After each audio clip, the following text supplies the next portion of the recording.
What's up, y'all? How's it going? So I got my response video for the metal tag.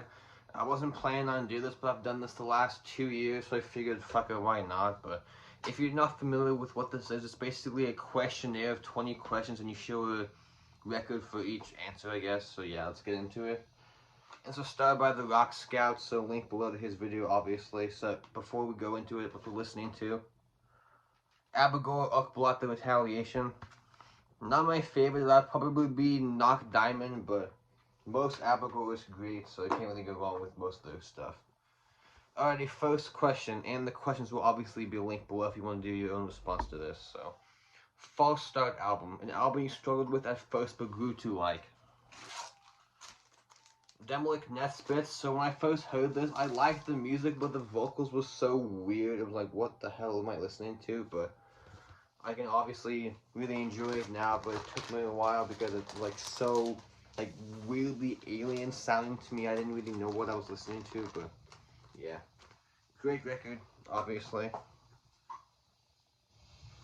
Alright, so next one. Album with war themes or lyrics. So I could have, both those seem like the obvious choice, but I didn't want to do that, so I decided to go for this one instead. Marduk Panzer Division. So you got the title track, Baptism by Fire, Scorch Earth, Beast of Prey, Blood Dawn, 502, Fist Fucking God's Planet. Not my favorite by them, but still a good record. Number 3, most influential metal musician to you of the last 10 years. I couldn't really think of anybody, but as far as like playing in bands, but just to have an answer, I guess Dan Swano, because he's produced a bunch of albums in the last 10 years that I really enjoyed, so there's your answer, even though he hasn't really been active as a musician himself, but as a producer, he's always been staying busy, so I guess Dan Solano. Number 4, band on your to see list. So I have a bunch of bands on my to see list, considering I'm younger, but these guys would definitely be high on there. I know it's probably not going to happen ever, but if they came to the States, I would be there. Even if they played in New York, I'd fly to New York to go see them in a second. So Dawn, this is no Neil Solon had before we Vogo, so apparently they're working on a new record, but they've been saying that for 15 years, so who knows if it's ever going to happen, but hopefully, we'll see, so yeah. Dawn, come to the States, please, that would be awesome. Number 5, an album that energizes you. Absu, the third storm of Cethereal, so probably my favorite record by Absu, but super energetic, like black and thrash, as they call it. What's he called? Like mythological occult metal or something kind of dumb, but yeah. Super high energy, high octane, kind of like fast black thrash from the US, so yeah. Great record, definitely my favorite by Absu, but they don't have a bad record, honestly. Number 6, Big Freeze, show an album with Ice, with an Ice album cover song or lyrics. So I decided to go for more of the Ice album cover. You could argue this is not really, it's a little bit icy, but you can definitely see it has some on it, so. Cethereal Nord, definitely one of the better mid-90s black metal bands from Sweden. Not my favorite by them, that would be Lords of the Night Realm, which is the follow-up, but this one's probably the more essential one and has the better album cover though, so yeah. See the cool like snow fallen trees in the forest someplace, so yeah. Awesome. And I don't know about the lyrics because most of them are in Swedish, so good luck with that, but yeah. Great 90s Sweet Black. Number 7, a song with royal ties. So, okay, I couldn't think of it during the initial recording this video, but I just remembered one. So, Motorhead, God Save the Queen from this record. I can't believe I forgot that. Now back to the other guy. Number 8, a predominantly green album cover. Disma towards the Megalith, they're only full now. I'm not sure if they're going to do another one because they're kind of not very prolific as putting out new music, but we'll see, so yeah. Heavy Death Doom, and honestly, I like this record more than most Incantation records, so yeah. Great shit, hopefully we get another one, but we'll see. Number 9, an album released in 2021 that you have bought but not listened to this year. So I cheated, So there were a bunch of records that I changed this question to a record that was released in 2021 that I haven't bought yet. That's what I'm answering. It's from a, I think, Swiss black metal band called Aara with their third album, Traide I. Also, I discovered this band a few weeks ago. I forget how, but that came out in 2021. If I would have heard it then, I definitely would have bought the copy, but it's been on my Bandcamp wish list for a couple of weeks, so I'll definitely pull the trigger on that one soon.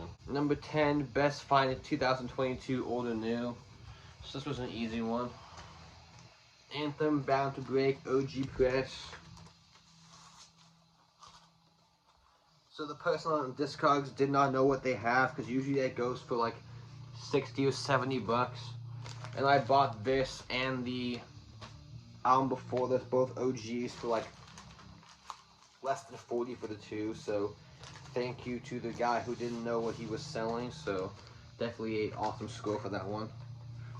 And the debut I got for MDF this year at for like $15 for an OG. So thank you to people that don't know what they're selling. I appreciate that. Okay, next up, a new band or the album discovery 2022. So these guys have been around for a while, but I discovered them when I saw them with Toxic Holocaust, Excel, and DRI. They were one of the bands playing before them.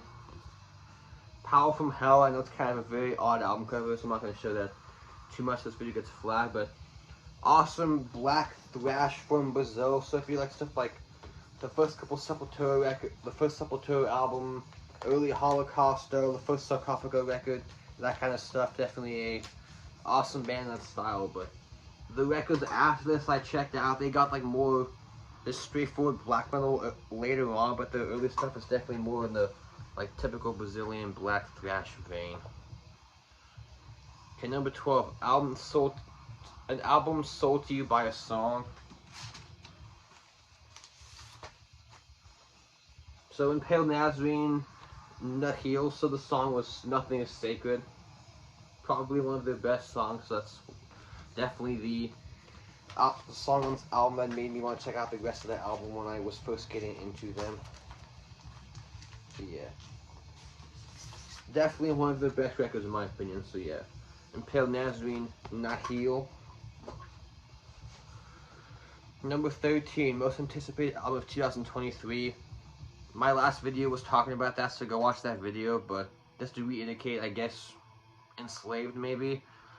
That's been announced Enslaved, but if in general, Dead Congregation, but they haven't announced anything, but hopefully this year, that would be awesome.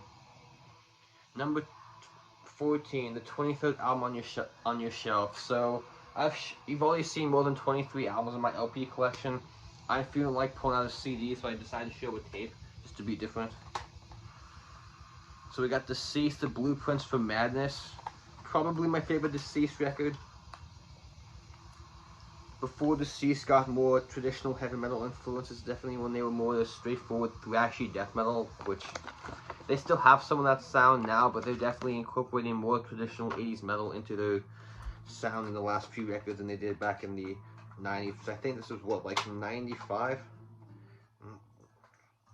95, 96, something like that, so yeah. Awesome record by them. Okay, last album that has gone into your collection. So this came to me yesterday. Cosmic Putrefaction, The Horizon Tours with Splendor's Withers. So, one man, I guess you'd call it atmospheric death metal from Canada, I think. But I may be wrong. If you like the last EP from Gorguts and like the first Ulcerate record, maybe. Awesome record, definitely one of the best death metal bands going right now. It's hard to believe it's only one guy, so yeah.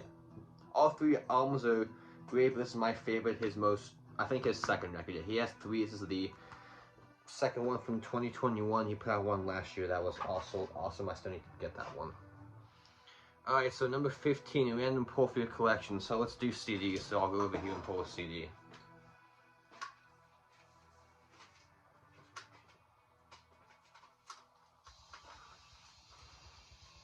What's this? Oh, Pathology, Reborn to Kill. So this type of death metal, I have to be in the right mood for. Super like brutal knuckle grip for like this type of, not slam, but like the more brutal shit. But when I'm in the mood for that, definitely a good record.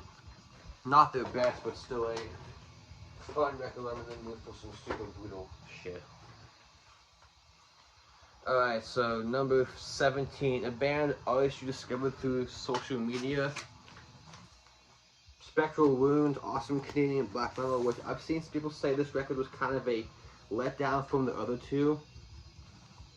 I don't know what record you're listening to. This album is awesome, so I definitely don't agree.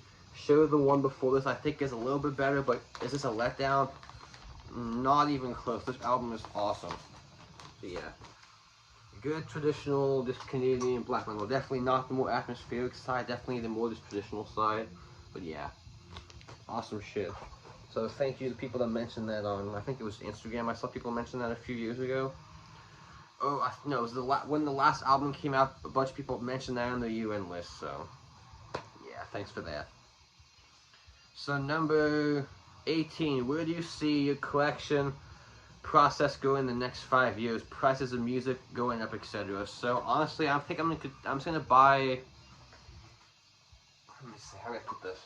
Buy more CDs than LPs, because I think LPs are gonna continue to rise and become more expensive, and CDs are gonna do that too. But I think they'll continue to be less expensive. So I'm gonna I guess just, if I'm buying stuff, probably buy more CDs than I do LPs. I guess just because they're cheaper, obviously. So yeah. A new release that you didn't buy this year based on price, so I don't know. There were a few, but I couldn't really think of anything. But one, I decided to go for an old release, so I'm kind of cheating. But one that it's been on my wish list on Discogs for a few years, but I need a copy of this. It's DSI Once Upon the Cross, but an album on vinyl, which I'm very specific. I want that in a wax. I don't want the CD. I want it only on LP, but that's like $150, and they're all overseas. If you want one in the States, they're $200 plus. So yeah, that's not happening.